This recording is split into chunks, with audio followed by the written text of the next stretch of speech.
Vous regardez Al24, bienvenue à votre édition spéciale Afrique. Merci pour votre fidélité. Pas une seconde à perdre, voici votre sommaire.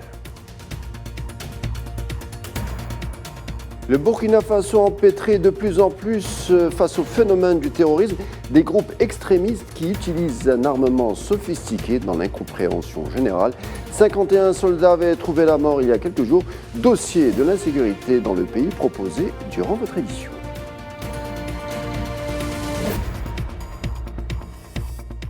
Et puis on parlera du bras de fer entre la CEDEAO et Ibrahim Traoré. Le président de la transition burkinabé répond au groupe en rappelant les principaux points de sa vision pour le pays. On en parle avec notre invité du jour.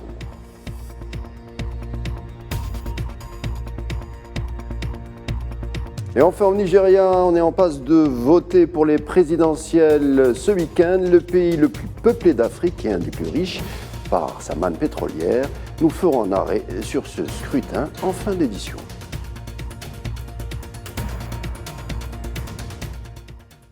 Des élections auront bien lieu en Libye en 2023, dixit Abdoulaye Bathily, l'envoyé spécial onusien pour le pays, l'a dit aujourd'hui. On y est, c'est pour ramener la Libye à se sortir du marasme multidimensionnel.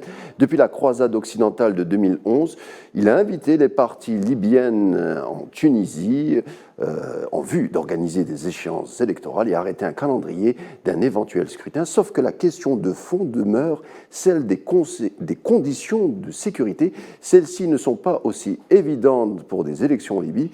On ne connaît toujours pas comment la méthode pour faire taire les armes au sein d'un pays devenu, il faut le dire, une poudrière. En tout cas, on continuera d'observer la situation pour vous tenir informés. Et on le disait en titre, au Burkina Faso, le pays subit de plus en plus le phénomène du terrorisme. Une attaque grave par des groupes armés avait provoqué la mort de 51 soldats. L'armée n'arrive toujours pas à sanctuariser le pays. Pourtant, lui se dit, dans un communiqué diffusé dans la journée, déterminé à endiguer la menace terroriste coûte que coûte, lui qui n'est rien d'autre que le président de la transition, Ibrahim Traoré. Nariman Zagar.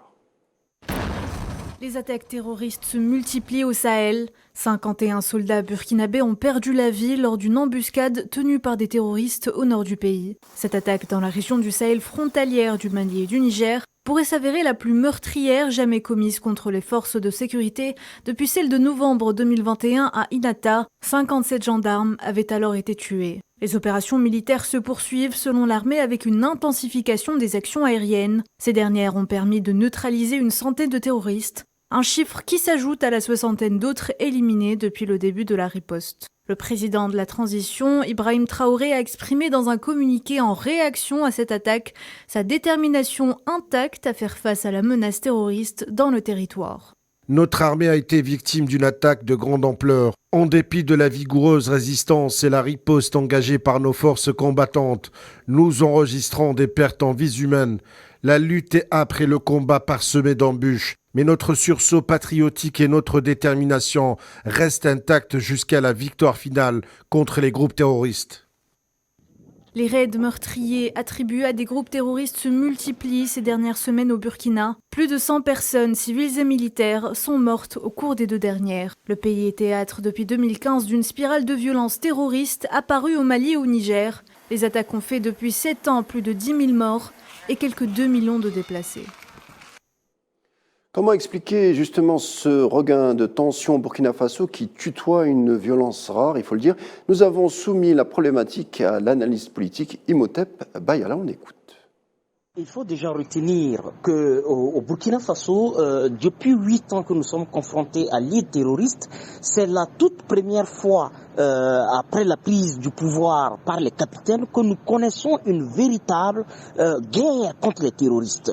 Maintenant, il y a un deuxième volet lié à cette question de façon précise, qui peut être une forme de représailles de ces terroristes et de leurs alliés internationaux. Nous savons très bien que les armes qui crépitent au Sahel sont des armes sophistiquées produites par des puissances. Vous savez combien de fois la France a été interpellée comme étant actrice principale qui participent à des missions troubles dans cette guerre que nous menons. Le Mali a posé sur la table du Conseil de sécurité de l'ONU des preuves frappantes de la participation active de la France.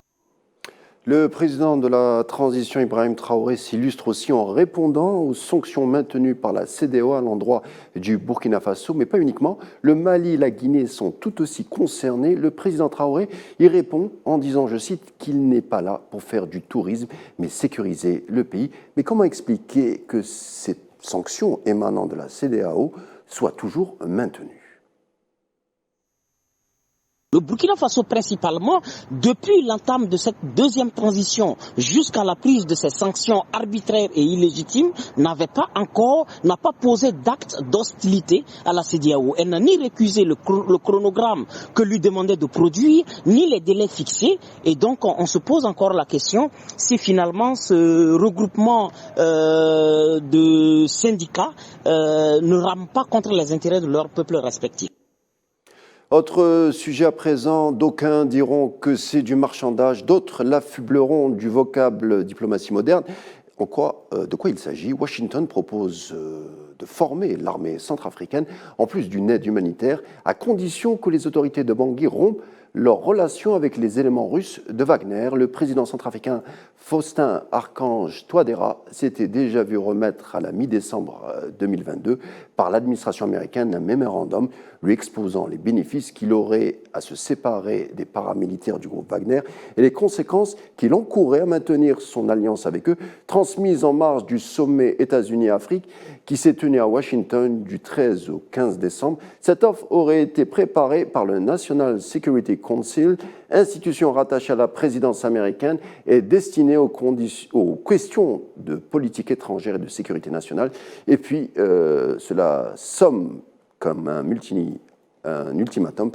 Les États-Unis donnent un délai de 12 mois au chef d'État centrafricain pour prendre ses distances avec le fameux groupe Wagner.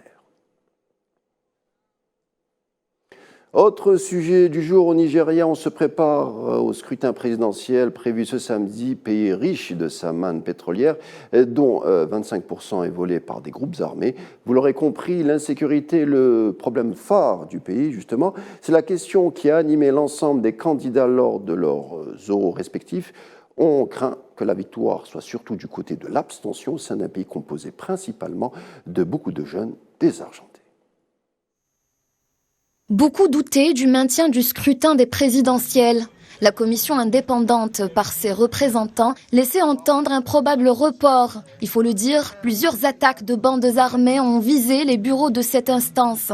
Début novembre déjà, beaucoup de représentations occidentales, comme l'ambassade américaine, demandaient à son personnel non essentiel de quitter Abuja. Les analystes sécuritaires américains tiraient la sonnette d'alarme sur un possible regain de tension.